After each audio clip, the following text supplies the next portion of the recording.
Right now at 6, authorities in Miami investigate vandalism targeting American flags.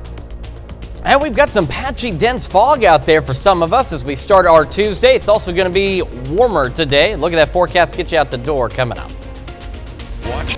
Plus, a street light project update as the city of Joplin wants to shed some light on crime fighting in the community. The 4 states' most watched news starts now. Well, good morning and welcome to the KOAM Morning News. It's 6 a.m. I'm Elise Noe. And I'm Chris Warner. It's Tuesday. It's September the 17th here in the 4 states. We are just a little over halfway through the month, and we are getting closer to fall, which the official first day of fall is on the 22nd. How about that? I can't believe it's already here. I mean, it doesn't feel like it. No, it certainly does not, and it's not going to feel like fall for the next several days, honestly. So we're going to have to contend with that. We do need some rain around the area. Sure. Yeah, going to eventually get some, but not today, unfortunately. But we do have some patchy fog out there to contend with. A live look from our camera in downtown Pittsburgh. Now, if you look off, it's looking to the southeast. You can kind of see a little bit of that haze, a little bit of fog down by those bright lights there at the far right about here. But you can see there's a little bit of fog out there now creeping its way up by the Pittsburgh area. Our camera 7th and range line, again, it is a slight haze, but nonetheless a little light fog within the city of Joplin itself. A little more visible here on the MoDOT camera at 20th and range line. But over the past few years, we've had fog where we look at the camera, here at 7th and range line or at 20th and range line, and it looks fine. And we go to the MoDOT camera at 32nd and range line, and all of a sudden visibility drops to 0. That's where the concern comes from this dense fog, is you can run into those patches where all of a sudden visibility drops to nothing. We now have dense fog up around Fort Scott down to about a mile of visibility stretching into Vernon County. Pittsburgh's visibility's come down, Joplin dropping as well. Take a look at Ottawa and Delaware counties. Grove, 0 visibility. Miami below 1 mile, stretching into Newton and McDonald counties, as well as our eastern counties from Stockton down to Cassville. And again, at this point, the only dense fog advisories, despite what you just saw, are for Berry and Lawrence County. So if you're traveling anywhere out there in these dense fog locations, so we're talking 44, 49, 69, 60, slow down, give yourself time to get where you're going. This fog will, of course, eventually burn off, and then we'll be left with mostly clear to partly cloudy skies as we head into the afternoon, and eventually just straight up mostly clear skies later this evening. Quick look at temperature, 65 in both Joplin and Pittsburgh at this time. And around the area, we are in the low, mid to upper 60s, so a mild start. Some of you close to average, some of us a little above normal for this time of year. Kids getting on the bus, again, some patchy fog to contend with, so do keep that in mind. Low 60s and a calm wind out there. And then we'll be partly cloudy this afternoon, warmer, 87 when that bus brings them home. Southeast breeze at 5 to 10. Temperatures above normal today, mid-upper 80s out there. And again, those clouds gradually clearing as we head into the evening hours. We'll have another look at your forecast, talk about how much hotter it's going to get and about those upcoming rain chances here in just a few more minutes. Elise? All right, Chris, thanks. Well, a Branson, Missouri man will go to prison for the 2023 murder of a Joplin woman. Yesterday, Nicholas Berry pled guilty to the second-degree murder of Maria Whitaker. Back on April 9th, 2023, Webb City authorities responded to the call of a disturbance on the 1000 block of West 1st Street. Now, officers found a 39-year-old woman from Joplin unresponsive. The victim, Whitaker, was pronounced dead at the hospital. Berry was originally charged with first-degree murder, armed criminal action, and robbery in the first degree. He was sentenced to 15 years in prison. Well, a Newtonia man is in custody for child abuse after a 9-month-old boy is taken to the hospital unconscious. Jordan Bogus is charged with abuse or neglect of a child. According to the Newton County Sheriff's Office, they received a call Saturday about a child who wasn't breathing.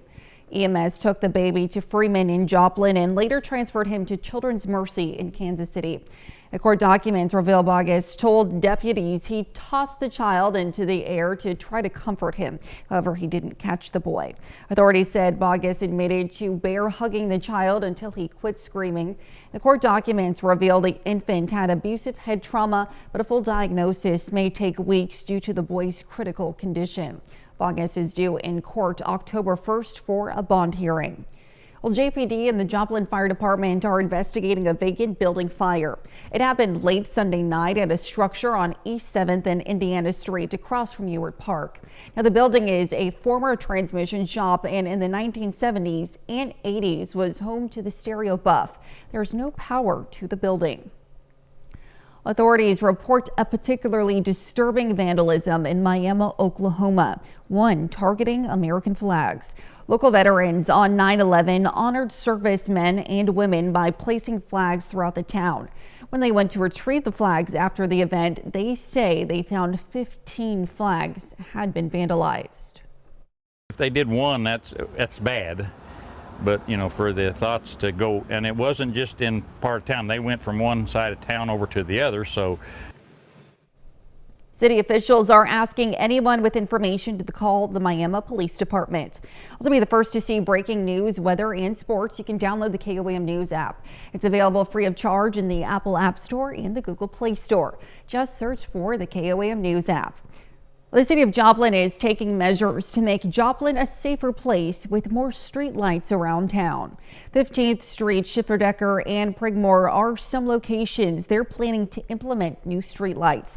The assistant city manager of Joplin says in the area they've added street lights, they've seen a decrease in crime. The original areas were identified through crime analysis through our police department, as well as just general public safety. And infrastructure review processes that just identify where we need streetlights. The city of Joplin will accept feedback on other areas that need streetlights online. And that's a look at this morning's top stories and weather in our first 7 minutes coming up on the KOAM Morning News. 23andMe agrees to pay a $30 million settlement after a data breach affected nearly 7 million people. Plus, former President Donald Trump is speaking out after a second assassination attempt over the weekend. And Chris Warner returns with another look at your Tuesday forecast. You're watching the KOAM Morning News. We'll be right back. Well, topping Nation Watch this morning. Global chip maker Intel is teaming up with Amazon in hopes for a boost to business. According to a press release, Intel and Amazon Web Services will co-invest in a custom chip design. Intel's CEO says Intel Foundry will make an AI fabric chip for AWS. The new partnership comes after the struggling chip maker announced it will receive up to $3 billion in grant funding from the U.S. government. And that money will be used to boost domestic chip making and chips for the military. Following the Monday announcement, Intel shares jumped 6% in after-hours trading. Genetic testing company 23andMe has agreed to pay $30 million to people impacted by a data breach last year. The settlement comes after a class action lawsuit brought against the company in October. Threat actors used about 14,000 accounts to access the ancestry data of 6.9 million connected profiles. The suit claimed 23andMe didn't do enough to protect user data and also didn't notify customers impacted in a timely way. As part of the agreement, 23andMe admitted to no wrongdoing. The deal is awaiting final approval from a judge. Performer and producer Sean Diddy Combs has been arrested, according to the music mogul's attorney. Combs was taken into custody at a Manhattan hotel last night and was immediately processed. His attorney says Combs has been cooperating with the investigation. U.S. Attorney Damian Williams confirmed the arrest, adding that it was based on a sealed indictment. Those charges will not be revealed until this morning. Diddy apparently even relocated to New York last week in anticipation of being charged. He and his team maintain his innocence, saying he has, quote, nothing to hide. For the first time, former President Donald Trump is speaking out after what the FBI is calling a second assassination attempt over the weekend. Federal law enforcement says the suspect, identified as 58-year-old Ryan Wesley Ruth, was spotted with a rifle near Trump's Florida golf club. Though he did not fire any shots, the suspect was arrested and is now facing up to 20 years in prison on federal gun charges. Jared Hill has the latest from New York. Keep walking! Police body cam footage shows the arrest of Ryan Wesley Routh, the man accused of trying to assassinate former President Donald Trump at his golf club in West Palm Beach over the weekend. All of a sudden we heard shots being fired in the air. Last night on X, the former president described the moment when, according to charging documents, a U.S. Secret Service agent saw what looked like a rifle poking from the tree line, then fired shots in that direction. Secret Service knew immediately it was bullets, and they grabbed me. We got into the carts and we moved along pretty good. The 58-year-old fled unharmed and was later taken into custody about 50 miles away. Ralph, a North Carolina native with a criminal record, appeared in court Monday on 2 federal gun charges. Investigators say they found a high-caliber rifle with its serial number scratched out, a digital camera, and some food. According to authorities, cell phone records show he may have been near the golf course for as long as 12 hours before the incident. He did not fire or get off any shots at our agent. The protective methodologies of the Secret Service were effective. Acting Secret Service Director Ronald Rowe says his agency has beefed up Trump's protection following the July assassination attempt in Butler, Pennsylvania. President Biden says the agency needs more help. He condemned political violence Monday before speaking with Trump by phone. Jared Hill, CBS News. Former President Trump described his call with President Biden as very nice. Former President Trump is back on the campaign trail today with a town hall in Michigan. As a look at some of today's top national stories, here's Chris with a look at your forecast. Yeah, we are contending with dense fog across the area. Again, the only advisories out there for Berry and Lawrence counties, but you can see Fort Scott, Miami, Grove, all significantly reduced visibilities. There's a big stretches of I-44 and 69 out there. We'll have another look at your forecast when we come back. Well, turning at 102 years old is quite a milestone, and in Toledo, Ohio, identical twin sisters just celebrated their 102nd birthday, and a bond that has grown stronger than ever. Alexandria Manthe has the story. There's 2 peas in a pod. Marilyn and Madeline, double the birthday, double the fun. Twins at 102. I don't think that happens every day. We just thought we have to really celebrate this one big time. Known as the Johnson twins, they were born in 1922 and raised in Toledo's Old West End, and they've been on the same wavelength ever since. We think alike. We do things even when we didn't live in the same city. Get on the phone, I say, Madeline, I just made a meatloaf. I wish you could be here. She says, I made one too. Even in their old age, the two still work together. We talked together until she couldn't hear.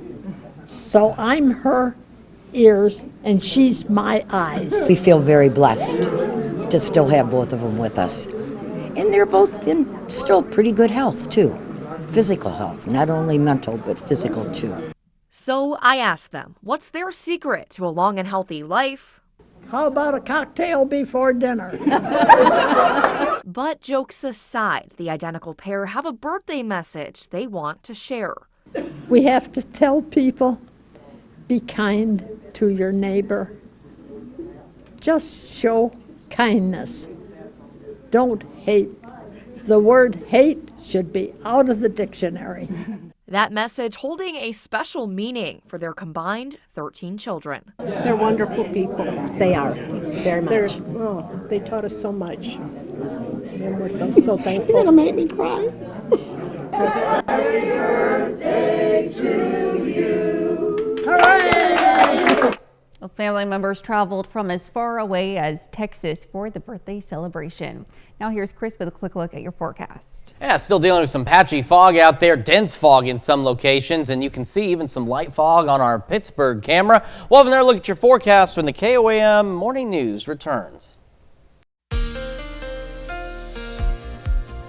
Welcome back to the KOAM Morning News. 6:21 now on this Tuesday morning. Starting with a live look from MoDOT camera 20th and Rangeline in Joplin. You can still see some of that light haze from that light fog in the city. But I was just looking at the MoDOT cameras, and this goes back to what we were telling you about the patchiness of the fog.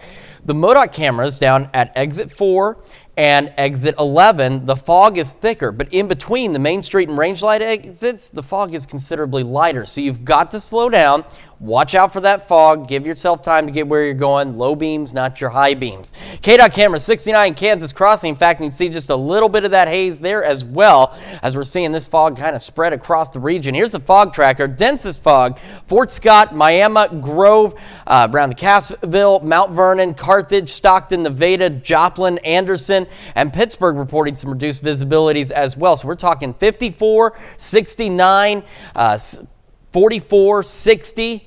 You need to slow down, give yourself time to get where you're going. Watch out for this fog, especially in northeastern Oklahoma and up around the Fort Scott and Nevada areas where visibilities are very low. In fact, down by Grove and in the heart of this patch, zero visibility. Slow down. Give yourself time to get where you're going. I can't emphasize that enough. It is not worth it to go racing through these areas thinking that you're going to make up a few minutes, because you certainly will not.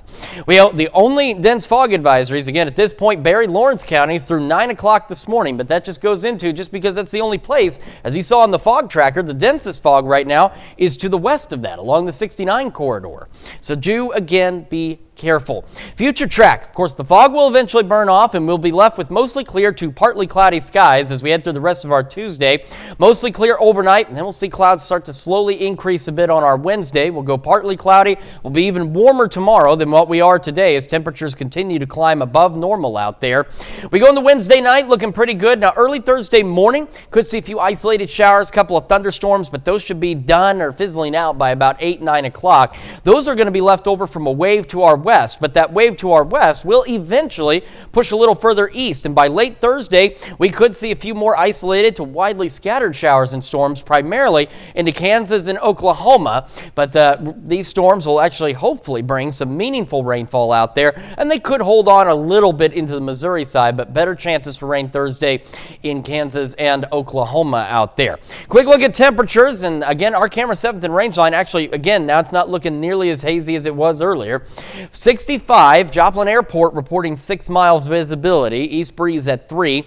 Temperatures around the region this morning still holding on into the 60s. We've got low, mid, and upper 60s. So some of us rather close to normal, others a little above normal. Getting the morning started, fog expected to continue through about 8, 9 o'clock. It'll begin to burn off out there. Partly cloudy skies pushing near 80 by 11 this morning. Highs today, upper 80s across the area, low 90s for our Wednesday. Then check this out, not fall-like at all. Mid-upper 90s Thursday and Friday, and a bit muggy out there with those storm chances. Slightly better thunderstorm chances as we head into the weekend. Cold front comes through, brings our temperatures down briefly for Sunday and Monday. We go back to the upper 80s, near 90 for the rest of next week. That's the check of your forecast. Now here's Elise with Health Watch. All right, thanks, Chris. Well, news stories that are negatively associated with the LGBTQ plus population leads to a rise in suicidal ideas among young adults in that group. Now, a study published in JAMA Pediatrics found 18 to 24-year-olds who identify as lesbian, gay, bisexual, transgender, or queer had short-term changes to suicidal thoughts when they were exposed to negative news or media related to that community. Well, children with mothers who faced food insecurity during pregnancy and those who experienced it early in childhood have a higher chance of obesity later in childhood.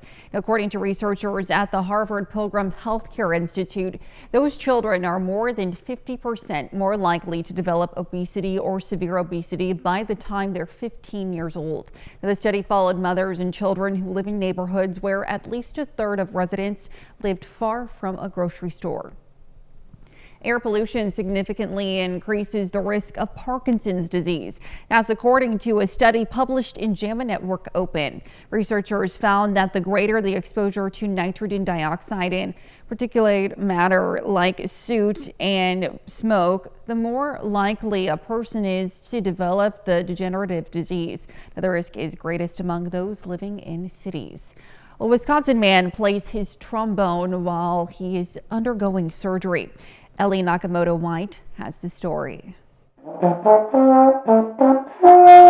It's a family tradition. My father played trombone and my uncle played trombone, so there is some family history behind it. That caught the ear of Brian Rust. I just enjoy playing it. So when several years ago he noticed playing was getting harder. It would almost feel as though somebody else was grabbing it and kind of shaking it. Rust met with a neurologist who diagnosed him with an intention tremor. So I said, "What's left?" And she said, "Well, you could look into surgical options." Deep brain stimulation is a procedure where we place small wires into a patient's brain. But for DBS, you have to be awake. So because I knew that they ran tests while they were doing the surgery, I said, "Well, could I bring my horn in?" That led to this. Are you feeling any of that coldness or tingling in your hand at all, Brian? I got the impression that all of the staff were watching me because that was pretty unusual for them. Now Rust has a device in his chest. And that modulates the cells in that area and improves his tremor. It also has 2 settings, one for every day and one Rust likes to call my trombone setting. At night, he turns it off. So every night I have a reminder of what life could be like if I didn't have this device. Before waking up to continue doing what he loves most.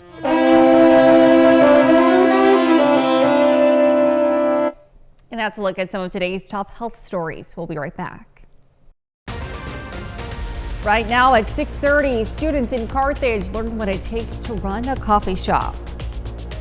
And we've got that patchy, dense fog across the area for some of us, and a day with temperatures above normal. We'll look at all that in the forecast, get you out the door coming up. Plus, Mercy Park in Joplin unveils a brand new addition to its sculpture park. The 4 states' most watched news starts now. Well, good morning and welcome to the KOAM Morning News. It's 6:30. I'm Elise Noe. And I'm Chris Warner. It's Tuesday here in the 4 states, and we are starting the day with some fog out there. Now, did you run into any on your way up here? I did. Yeah, it wasn't too bad. It was pretty patchy, kind of like you're talking about, but there was some thick areas. Yeah, so that's what I ran into as well. I mean, every so often there'd be clear spots, a little fog, and all of a sudden you couldn't see. Yeah, gotta be careful. A 1/10 of a mile, and then it clears back out. That's what we've been experiencing. That's what we're continuing to see, but we're starting to see a little more widespread, dense fog out there. We're going to start with a look outside from our camera downtown Pittsburgh. And if you look off in the distance, you can see there's a bit of a haze out there, and that's from some light fog around the Pittsburgh area. Down in Joplin, our camera 7th and range line, that light haze has returned again, some light fog in the city. And we'll head to the MoDOT camera just a little further south, 20th and range line. And again, it's just the way it's positioned with the lights off in the distance. You can kind of see that fog a little better. It's still light in the city, but nonetheless, there's still some fog out there. Now, I discussed this earlier, but the MoDOT cameras, I've got them lined up on I-44, taking a look at those.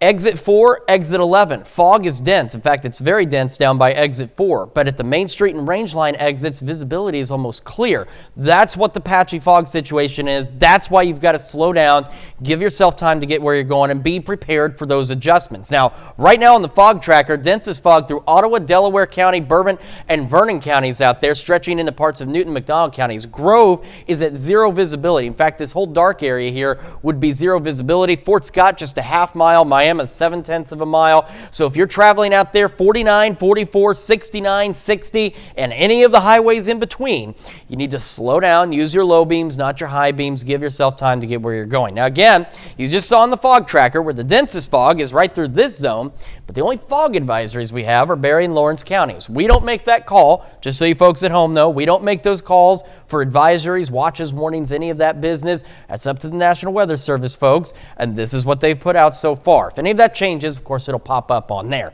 Future track, as we head in the afternoon, we'll have mostly clear to partly cloudy skies as the fog, of course, will go away, and eventually the clouds will begin to clear a little bit out there. Be warmer today. We're at 65 in Joplin, 64 in Pittsburgh right now, and around the region still holding on to the 60s, low, mid, and upper 60s across the areas. So for some of us, close to average, others a little above normal. Kids getting on the bus, again, that foggy start for some of us, low 60s and a calm wind out there. Bus brings them home, partly cloudy skies, much warmer, 87. And a southeast breeze 5 to 10. Our highs today again above average, mid-upper 80s, and we'll have the skies gradually clearing out there as we head through the afternoon and into the evening. We are looking at some rain chances later this week. We're also looking at temperatures going well above normal to the tune of about 10 degrees or so. We'll have a look at that forecast for you in detail in just a few more minutes. Elise? All right, Chris, thanks. Well, the city of Coffeyville, Kansas announces the name of its new fire chief. Mike O'Connor is a Coffeyville native and a member of the fire department since September of 2007. Over the course of his career, he's risen from driver to lieutenant to captain and now chief. O'Connor also teaches fire science classes at the Kansas Fire and Rescue Training Institute and at Coffeyville Community College. Covenant Harvest Church in Pittsburgh breaks ground on a new building. Now, the new building, the Covenant Care Collaborative, also known as the C3 building, will expand the ministry's already existing services. That the community of Christian believers are not just contained inside the four walls of this church building, that we really want to serve the community by laying down our lives and exposing to them the love of Jesus, and by that meeting some very basic and important needs that they and their families and their children have. The Covenant Harvest Church is at 615 Frontage Road in Pittsburgh. Water Gardens in Joplin digs into its annual Empty Bowls event. The event, held at the Joplin Greenhouse and Coffee Shop, serves as a way to care for and feed the hungry in the community. Now, from now through Saturday, patrons can pre-order a pottery bowl handcrafted by local artists. Buyers will later enjoy a serving of soup and get to take the bowls home. The money raised goes to help fund efforts to feed the community. We love to start the event with 1,000 bowls and 1,000 bowl cozies. That really ensures us that we're going to, if we sell out, which we normally do every year, we're going to have a successful event and reach our goals. This is the 12th year for the annual event. Well, Mercy Park in Joplin celebrated a new addition to the Rotary Sculpture Garden yesterday with a ribbon cutting ceremony. The latest addition, titled The Shape of a Woman, was sculpted by local artist Aston Stavern. Now, Stavern says the design reflects a woman's ability to stand tall and on her own, no matter how fast her world is spinning. We were excited that there was an opportunity to put a sculpture in. Lucky enough to find Aston, who is an old friend of mine. We grew up together, so that's an extra honor for me to be able to have her, but have a woman who's local and was able to create just a beautiful sculpture for us. The garden now has 30 sculptures on permanent display by 14 renowned artists. The sculpture garden is open to the public during normal park hours from sunrise to 11 p.m.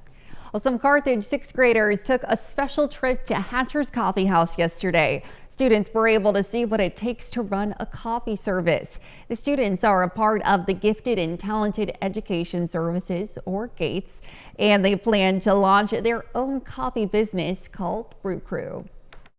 So because they give us so much, they give us an education, and sometimes they put up with our attitude, we came up with this idea and we all said yes as a class. We were like, this would be perfect because how much hard work they do and they're always exhausted.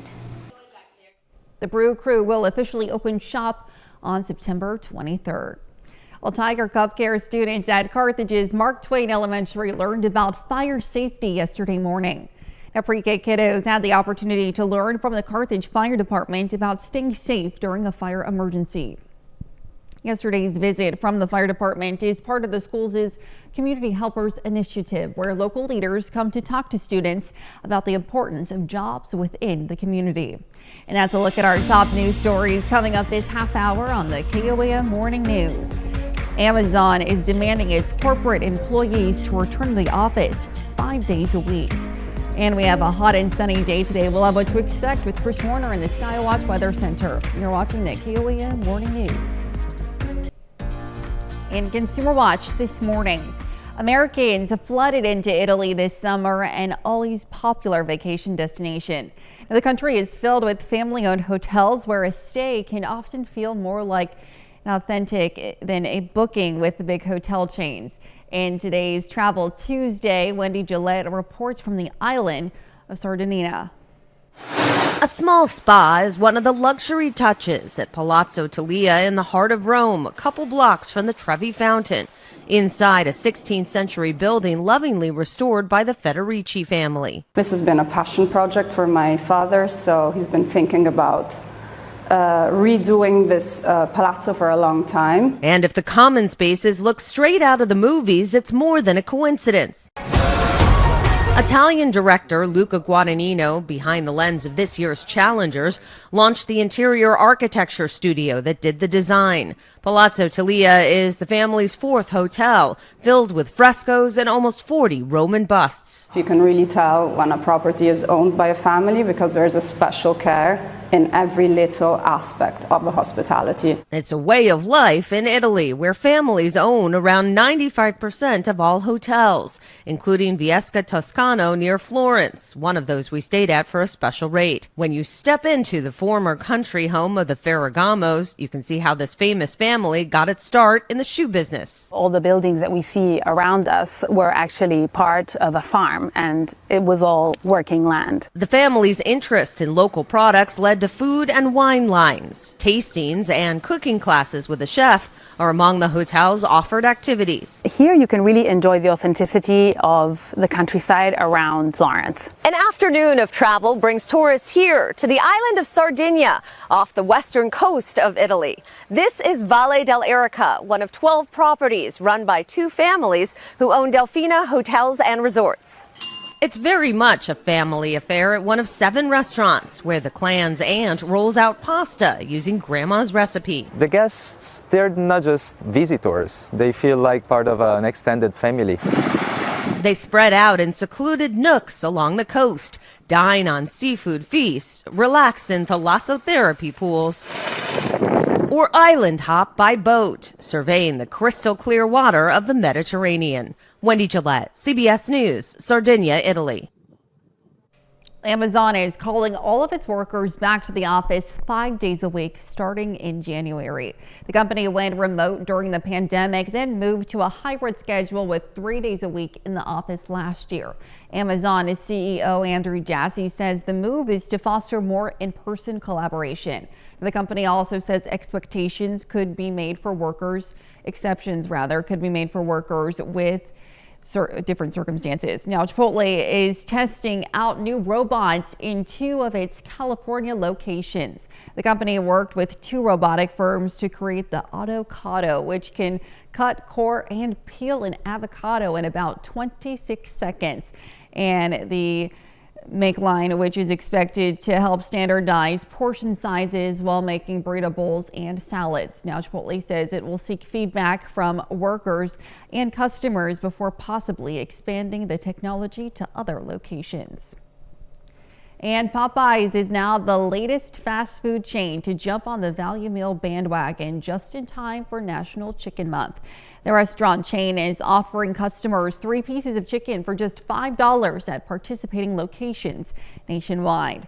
And that's it for Consumer Watch. Here's Chris with another look at your forecast. Yeah, we're still dealing with some patchy fog across the area this morning. Start with our Pittsburgh camera downtown. Take a look. You can see the fog a little better. We have it pointed out to the east. It's not super dense around the Pittsburgh area, but nonetheless starting to pick up a bit. Our camera 7th and range line, still a light haze if you look close enough out there. Otherwise, not that bad in the city for the most part. MoDOT camera 20th and range line, kind of giving us that same perspective out there. But we are still dealing with patchy fog around the region. Now, the last update here on the fog tracker just a few minutes ago has shown some improvements around the Grove area, not dealing with 0 visibility. Same with around Fort Scott and Nevada areas. But Pittsburgh now down to 5 miles. So I-44 and US 69, this zone right here is where some of the densest fog has been throughout the morning. And again, at this time, the only dense fog advisories are Barry and Lawrence counties. And again, we here at KOAM, we don't have control over these advisories or warnings, watches, any of that business. It's National Weather Service, folks. This is where they put those advisories, so that's where they are. All right. Future track heading into this afternoon, we will have clearing skies. We'll be mostly clear to partly cloudy out there. And of course, the fog will burn off a little later this morning. We'll have another look at your forecast here in just a moment, as well as birthdays and anniversaries. But first, here's what's happening on CBS Mornings. I'm Nate Burleson. Coming up on CBS Mornings, actor and comedian, the hilarious Keegan-Michael Key will be here to tell us about voicing one of the characters in the latest Transformers movie. That's coming up on CBS Mornings. All right, time for those Tuesday birthdays and anniversaries, and we're beginning in Pittsburgh with two very special birthdays. We've got Eliza Massa celebrating birthday number 3, and her mom, Erin Brumbaugh, celebrating birthday number 32. Of course, their mother and daughter birthday today. What a very special way to celebrate, and it's got love coming from the family. Happy birthday.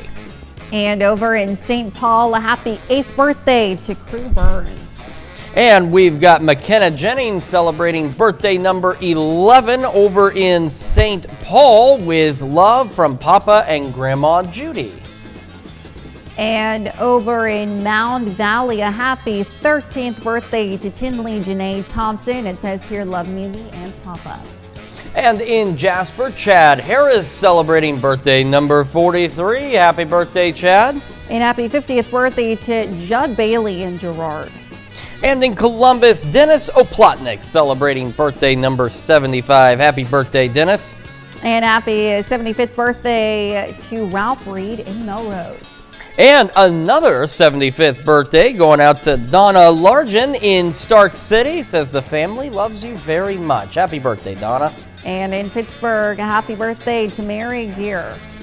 And in Joplin, former Mayor Gary Shaw celebrating a birthday. Now, if you've never met Gary, you are missing out. I'm going to tell you now. He's one of the nicest people I have ever seen. He still opens the door for his wife when they go plays. He's just one of the nicest, friendliest people you could ever meet. So if you see Gary, make sure you wish him a very happy birthday. And last but not least, a happy 11th anniversary to Joe and Tammy Creviston in Iola. All right, now that's a fantastic list of birthdays and anniversaries, and we want to keep celebrating them. Elise, what do they need to know? Yes, go ahead and submit your birthdays and anniversaries to birthdays at KOAMnewsnow.com. Be sure to include those photos and messages and to meet the deadline that you see there at the bottom of your screen. You certainly want to do that. And of course, you want to be safe today as we are dealing with some patchy fog across the area. Starting with our camera downtown Pittsburgh, and you can see that we've got some of that fog, not overly dense within the city of Pittsburgh itself, but nonetheless, still seeing some of that. Unfortunately, our camera in Joplin at 7th and Range Line just went down. I could not get it to come back up, but we will skip it because we also have access to the MoDOT camera at 20th and Range Line, and you can see again just a light haze. The fog within Joplin and even within Pittsburgh itself has not been overly dense, but in surrounding communities it has been. KDOT camera 69 Kansas Crossing also looking pretty good so far this morning. The fog tracker, though, again, we are seeing improvements. Grove was down to 0 visibility this morning. Miami was down to under a mile, same with Fort Scott, but we have seen improvements. But again, the densest fog, and most of this has been concentrated right along the 69 and 49 corridors from the far northern edges of our area all the way to the southern edges out there. We still also have fog around Stockton, Mount Vernon, and Cassville, with some reduced visibilities in Iola, Veneta as well. So just keep that in mind if you're traveling. Low beams, not your high beams. Slow down. Give yourself time to get where you're going. At this point, again, the only dense fog advisories we have are Berry and Lawrence counties out there, and these will run through 9 o'clock this morning. Otherwise, we'll see the fog burning off across the area as we go through the morning hours, and we'll also see clouds gradually decreasing. So as we head in the afternoon, many of us will be mostly clear to partly cloudy. Temperatures today are going to go warmer than where they have been the last few days. We'll be above average, and we're going to continue to heat up as we go into our Wednesday. Now, of course, that'll lead to milder temperatures overnight tonight.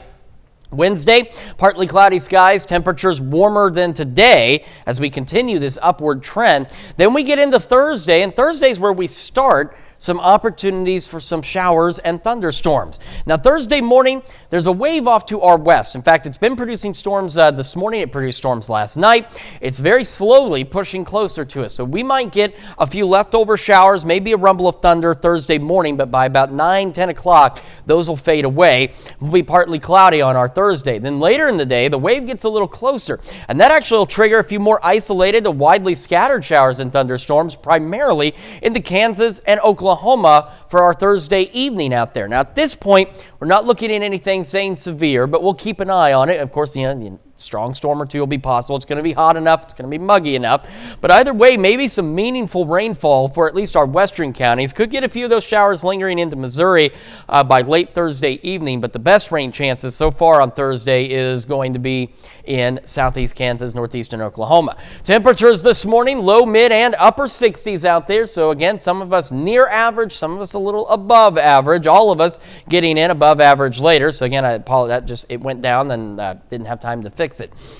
All right, we'll have that fog continuing. Should be burning off about 9 o'clock, and we'll be up to the upper 70s, pushing close to 80 by 11 o'clock this morning with partly cloudy skies. We're having another look at your forecast here in just a moment, as well as the news you need to know. And when we switch over to Fox 14 at 7 a.m., we're going to hear how 4 strangers are trying to outlast each other to win a free new car at the Oklahoma State Fair. Here's a check of today's top headlines, the news you need to know before you head out the door. Nicholas Berry of Branson, Missouri will go to prison for the 2023 murder of a Joplin woman. Now, Berry pled guilty to the second-degree murder of Maria Whitaker. In 2023, Webb City authorities responded to the call of a disturbance where they found the 39-year-old Whitaker unresponsive. She was later pronounced dead at the hospital. Berry has been sentenced to 15 years in prison. Jordan Bogus of Newton County is in custody for child abuse after a 9-month-old boy is taken to the hospital unconscious. Bogus is charged with abuse or neglect of a child. The court documents reveal the infant had abusive head trauma. Bogus is due in court on October 1st for a bond hearing. The city of Coffeyville, Kansas announces Mike O'Connor as its new fire chief. O'Connor has been a member of the fire department since September of 2007. O'Connor also teaches fire science classes at the Kansas Fire and Rescue Training Institute and Coffeyville Community College. That's a check of today's top headlines, the news you need to know before you head out the door. We got that patchy dense fog this morning, eventually mostly clear to partly cloudy skies. Temperatures today above normal, mid-upper 80s out there. Southeast breeze around 5 to 10. Mostly clear skies through the evening and overnight, a little milder tonight as well. Upper 60s, maybe even a couple of low 70s. Low 90s tomorrow, mid to upper 90s Thursday and Friday, but that also kicks off some thunderstorm chances. Slightly better rain chances this weekend with a frontal boundary approaching our area. Does cool us down briefly Sunday and Monday, and then we'll heat back up in the second half of next week. Alrighty, well, coming up today at noon, we're making garlic liver steak in the Mr. Food Test Kitchen. And your morning news continues on KOAM with CBS Mornings. Or you can switch on over with us on Fox 14, where your only local morning news continues. This morning, a streetlight project update as the city of Joplin wants to shed some light on crime fighting in the community. And our good friend Charlene Patton back in the studio as well. That's going to wrap it up for us for now, though. We'll see you back here tomorrow at 5. And we'll see you today at noon.